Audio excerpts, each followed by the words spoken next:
Hello, അസ്സലാമലൈക്കും. ഇന്ന് ഞാൻ വന്നിട്ടുള്ളത് കണ്ണൂക്കാരുടെ സ്വന്തം നുള്ളിയിട്ടതിൻ്റെ റെസിപ്പി ആയിട്ടാണ്. ഇതിനു മുമ്പ് ഞാൻ ഒരെണ്ണം ചെയ്തിട്ടുണ്ടായിരുന്നു, മൈദ വെച്ചിട്ട് ചെയ്തിട്ടുള്ളത്. ഇത് അരി വെച്ചിട്ടാണ് കേട്ടോ ചെയ്തിട്ടുള്ളത്. നല്ല ഹെൽത്തി ആയിട്ടുള്ള, നല്ല സിമ്പിളായിട്ട് ചെയ്യാൻ പറ്റുന്നതാണ്. നമ്മൾ നോമ്പുകൾക്കും അതുപോലെ തന്നെ വൈകുന്നേരം ചായൻ്റെ കടിയായിട്ടും ഒക്കെ ഉണ്ടാക്കുന്നതാണ്. കുറച്ച് ചെറിയൊരു മധുരം ഇഷ്ടപ്പെടുന്നവർക്ക് ഉറപ്പായിട്ടും ഇത് ഇഷ്ടമാവും. അപ്പോൾ എല്ലാവരും ട്രൈ ചെയ്ത് നോക്കുക. ആദ്യമായിട്ട് ഈ ചാനൽ കാണുന്നവരുണ്ടെങ്കിൽ ഒന്ന് സബ്സ്ക്രൈബ് ചെയ്ത് സപ്പോർട്ട് ചെയ്യുക. അപ്പോൾ നമുക്ക് ലേറ്റ് ആക്കാതെ വീഡിയോയിലോട്ട് പോവാം. അപ്പോൾ ഇതുണ്ടാക്കാനായിട്ട് ആദ്യം തന്നെ നമുക്ക് വേണ്ടത് 1 കപ്പ് പച്ചരിയാണ്. അത് നന്നായിട്ട് കഴുകിയിട്ട് ഒരു 3 മണിക്കൂർ ഒന്ന് കുതിർത്തി വെക്കുക. അതിനുശേഷം വെള്ളമൊക്കെ കളഞ്ഞിട്ട് നമുക്ക് മിക്സിയുടെ ജാറിൽ ചേർത്ത് കൊടുക്കാം. അപ്പോൾ ഇത് നമ്മൾ പച്ചരി വെച്ചിട്ടാണ് കൂടുതൽ ചെയ്യാൻ. നിങ്ങൾക്ക് വേണമെങ്കിൽ നമ്മൾ ബിരിയാണി വെക്കുന്ന അരി വെച്ചിട്ട് ചെയ്യാം. അപ്പോൾ വേറെ തന്നെ ഒരു ടേസ്റ്റ് ഉണ്ടാവും. പക്ഷെ കൂടുതൽ നമ്മൾ ഈ അരിയിൽ തന്നെയാണ് ചെയ്യാറുള്ളത്. അപ്പോൾ അത് ഞാൻ മിക്സിയിൽ ചേർത്തിട്ടുണ്ട്. ഇനി നമുക്ക് ഇതിലേക്ക് പഞ്ചസാര ചേർത്ത് കൊടുക്കാം. ഞാനിവിടെ ഒരു 3 ടേബിൾ സ്പൂൺ പഞ്ചസാര ചേർക്കുന്നുണ്ട്. ഇപ്പോൾ അഥവാ ഇത് കുറവാണെങ്കിൽ പിന്നെ നോക്കിയിട്ട് ചേർത്താൽ മതി. അതുപോലെ തന്നെ ഇതിലേക്ക് ഞാൻ ഒരു 3 ടേബിൾ സ്പൂൺ ചോറും ചേർത്തിട്ടുണ്ട്. കുറച്ച് സോഫ്റ്റ് ആയിട്ട് കിട്ടാൻ വേണ്ടിയിട്ടാണ്.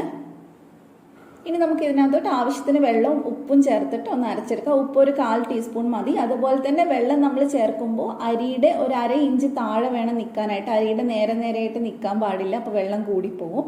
അപ്പോൾ നമുക്ക് നന്നായിട്ട് ഇത് അരച്ചിട്ട് ഒരു ബൗളിലേക്ക് ചേർത്ത് കൊടുക്കാം. അപ്പോൾ ഈ ഒരു കൺസിസ്റ്റൻസി മതി. ഒരുപാട് തിന്നാവണ്ട. ഇതിനേക്കാൾ കുറച്ചും കൂടെ കട്ടിയായാലും കുഴപ്പമൊന്നുമില്ല.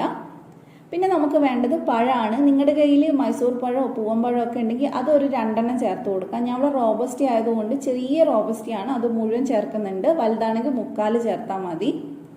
എന്നിട്ട് നമുക്ക് നന്നായിട്ട് ഇത് ഉടച്ചെടുക്കാം. ശരിക്കും പറഞ്ഞാൽ നമ്മളിത് കൈ വെച്ചിട്ടാണ് ഉടക്കുന്നത്. അപ്പോൾ ഞാൻ കുറച്ചുകൂടി എളുപ്പത്തിന് വേണ്ടി ആദ്യം ഒന്ന് ഇതുപോലെ ഒന്ന് മാഷ് ചെയ്ത് കൊടുക്കുന്നുണ്ട്. അപ്പോൾ നമ്മൾ വീട്ടിലൊക്കെ ചെയ്യുമ്പോൾ നന്നായിട്ട് കൈ വെച്ചിട്ട് നല്ല ഞെരടി എടുക്കുക ചെയ്യുക. അപ്പോൾ ഇനി ഞാനൊന്ന് കൈ വെച്ചിട്ട് ചെയ്യുന്നുണ്ട്. കാരണം അപ്പോഴാണ് നമുക്ക് അരിയിൽ നന്നായിട്ട് ഇത് മിക്സായി കിട്ടുള്ളൂ. അരിയിൽ എല്ലാവരും ഇതിൻ്റെ ടേസ്റ്റ് വരുള്ളൂ.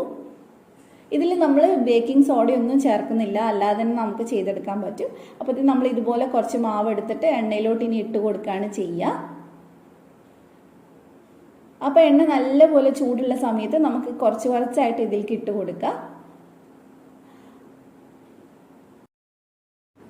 അപ്പം നമ്മൾ ഇട്ട് കൊടുക്കുമ്പോൾ ഒരു 5-6 എണ്ണമൊക്കെ നമുക്ക് ഒരുമിച്ച് ഇട്ട് കൊടുക്കാൻ പറ്റും. പെട്ടെന്ന് തന്നെ ഇത് പൊങ്ങിയിട്ട് മുകളിലോട്ട് വരും അടി വേവുന്ന സമയത്ത്. അപ്പോൾ ഇത് ഏകദേശം ഒന്ന് പൊങ്ങി വന്നിട്ടുണ്ട്. ഇനി നമുക്ക് ഇതിനെ ഒന്ന് തിരിച്ചിട്ട് കൊടുക്കാം. ഇത് ഒരുപാട് ബ്രൗൺ കളർ ആവാൻ വേണ്ടി വെയിറ്റ് ചെയ്യേണ്ട ആവശ്യമില്ല. ഒരു മീഡിയം ഫ്ലെയിമിൽ ഇട്ടിട്ട് ഇനി ഉള്ളൊന്ന് വേവണം. അപ്പോൾ ഒരു മീഡിയം ഫ്ലെയിമിൽ ഇട്ടിട്ട് കുറച്ച് നേരം ഒന്ന് വേവിക്കുക.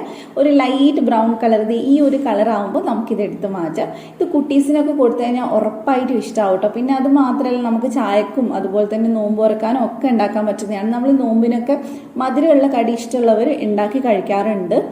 അപ്പോൾ ഇതേപോലെ തന്നെ നമുക്ക് ബാക്കിയുള്ളതും ചെയ്തെടുക്കാം. അതുപോലെ തന്നെ ഒരുപാട് ഓയിലൊന്നും കുടിക്കില്ല ഇതിൽ.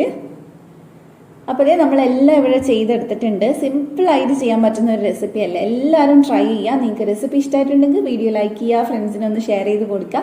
അതുപോലെ സബ്സ്ക്രൈബ് ചെയ്യാത്തവരൊന്ന് സബ്സ്ക്രൈബ് ചെയ്തിട്ട് ബെല്ല് ക്ലിക്ക് ചെയ്യുക, എന്നിട്ട് ഓളും കൂടെ ക്ലിക്ക് ചെയ്യുക. അപ്പോൾ നമുക്ക് മറ്റൊരു അടിപൊളി ഇഫ്താർ വീഡിയോ ആയിട്ട് വീണ്ടും കാണാം ഇൻഷാ അല്ലാ. Thank you for watching.